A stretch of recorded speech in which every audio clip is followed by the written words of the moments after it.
In the field of education, effective learning design is crucial for fostering student success. Two fundamental frameworks that guide educators in developing impactful learning experiences are Understanding by Design, also known as UBD, and Bloom's Taxonomy.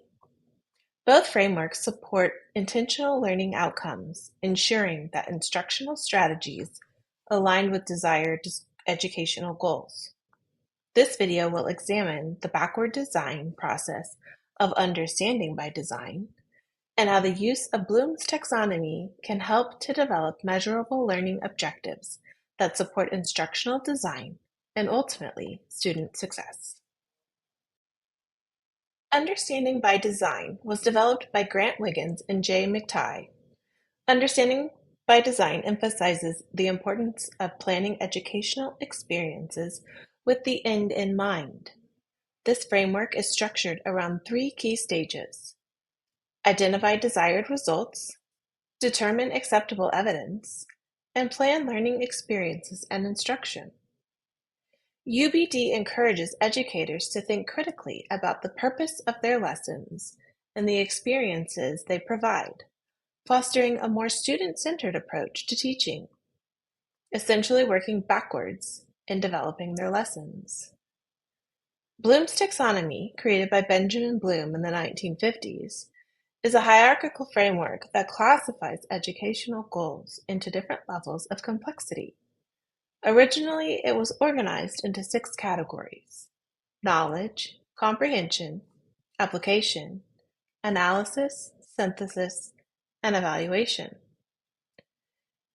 In the 2001 revision, these categories were updated to remembering, understanding, applying, analyzing, evaluating, and creating. Bloom's taxonomy serves several purposes that will be examined later on in this video, such as guiding curriculum development, designing assessments, and encouraging critical thinking. The Understanding by Design framework, developed by Grant Wiggins and Jay McTighe, is a powerful tool for educators aiming to create effective and meaningful learning experiences. This framework is built around 3 distinct stages that guide teachers in planning and assessing their instructional approaches: identify desired results, determine acceptable evidence, and plan learning experiences and instruction. In the first stage, educators focus on what they want students to understand and accomplish by the end of a lesson or unit. This involves setting clear learning goals and outcomes. Wiggins and McTighe explain in their article titled Understanding by Design Framework that this stage is about having clarity about the priorities they have for their class. They lay out these priorities through long-term performance goals. Teachers ask themselves questions like, what should students know? What skills should they demonstrate? What enduring understandings do we want them to take away?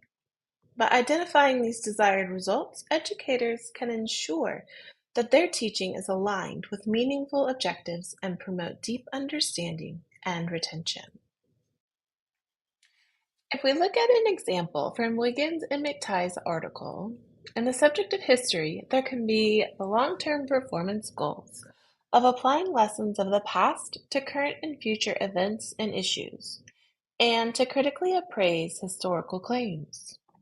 From these long-term performance goals, teachers would develop essential questions to hone in on what students need to learn in order to meet those long-term performance goals. So, in a geography class, students could be expected to understand how the geography, climate, and natural resources of a region influence the culture, economy, and lifestyle of its inhabitants. Therefore, the teacher develops an essential question such as, how does where we live influence how we live? The essential questions make those long-term performance goals measurable. The second stage revolves around assessment. Here, educators decide how they will measure student learning and understanding. This stage requires teachers to create assessments that will provide evidence of students' mastery of the desired outcomes identified in Stage 1. This could include various forms of evaluation, such as tests, projects, presentations, or portfolios. To be effective, these assessments must be aligned with the learning goals and should be designed to offer insight into students' comprehension and skills. Wiggins and McTighe break the assessment piece into two types: performance tasks and other evidence. In performance tasks, students utilize six identified facets to apply the information to new and real-world situations. They should be able to explain concepts in their own words, interpret data and texts, apply information into new contexts, see things from a different perspective and show empathy for those various points of view, and use self-knowledge to be able to reflect on their own learning. These six facets don't have to be used in every assessment and should be used at the end of a unit, not on a daily basis. The second type of performance tasks are categorized as other evidence. These are your traditional methods of assessment: quizzes, tests, essays, and so on. Regardless of which performance tasks are used, Wiggins and McTighe state that they should help with the alignment between stage 1 and 2 and ensure all important goals are appropriately assessed. The final stage is where educators plan the actual learning experiences and instructional strategies that will help students achieve the desired results. This involves selecting appropriate teaching methods, resources, and activities that engage students and facilitate their learning. Teachers consider how to present information, foster discussion, and provide opportunities for practice and the application of skills. This stage emphasizes the importance of designing lessons that are interactive and student-centered, ensuring that students are active participants in their own learning process. These are your day-to-day lessons that transfer information. Examples would be activities such as guided practice to analyze poetry, group discussions, and writing workshops. As we know, the development of effective learning objectives is crucial for fostering student growth. Another influential framework that supports this is Bloom's Taxonomy, created by Benjamin Bloom in 1956 and revised in 2001. This framework serves as a guide for educators to structure learning objectives and assessments, progressing from lower order to higher order thinking skills. Bloom's taxonomy is hierarchical, meaning that it organizes cognitive skills from the most basic to the more complex. Educators can use Bloom's taxonomy as a tool to develop learning objectives that are aligned with their instructional goals. By clearly defining what students should know and be able to do at each level, teachers can create assessments that accurately measure student understanding.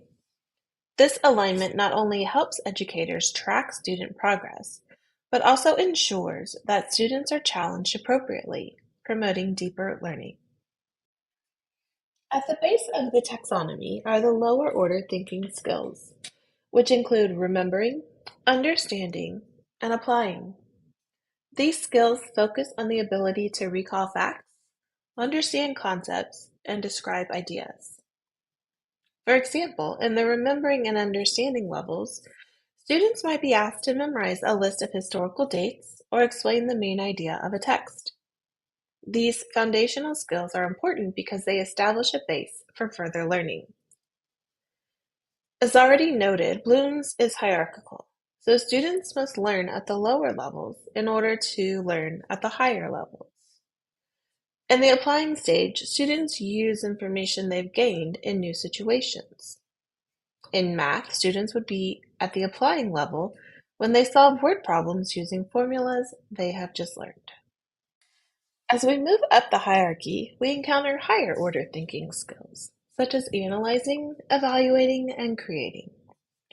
Analyzing involves using knowledge in new situations or drawing connections among ideas, such as comparing and contrasting different economic systems. Evaluating requires students to make judgments based on criteria. Creating involves combining elements to form a new original work, such as creating a project that integrates various sources of information. An example would be for students to design an experiment to test a hypothesis. Bloom's taxonomy is a valuable framework for educators seeking to enhance their teaching practices. By understanding and applying this hierarchical method of cognitive learning objectives, educators can effectively guide students from lower order thinking skills to higher order thinking skills, fostering a richer learning experience. So, can Bloom's be integrated into UBD? Implementing Bloom's taxonomy within the UBD framework not only clarifies learning objectives, but also helps educators create assessments that are aligned with those objectives. This structured approach leads to more meaningful learning experiences as students engage with the material at various cognitive levels.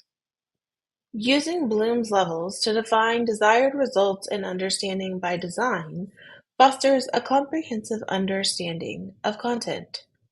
Educators can enhance their teaching strategies and ultimately enrich student learning, preparing them for real-world challenges. Both understanding by design and Bloom's taxonomy are essential tools for educators aiming to create intentional and effective learning experiences. UBD focuses on backward design, ensuring that all teaching strategies are aligned with the desired outcomes, while Bloom's taxonomy provides a structured approach to developing critical thinking skills. Together, educators can use both frameworks to enhance student learning and foster a deeper understanding of content, incorporate various assessment types, and adjust instruction based on student needs. By integrating these approaches into their practice, along with regular reflection and revision of teaching strategies, educators can significantly improve the educational experiences they offer.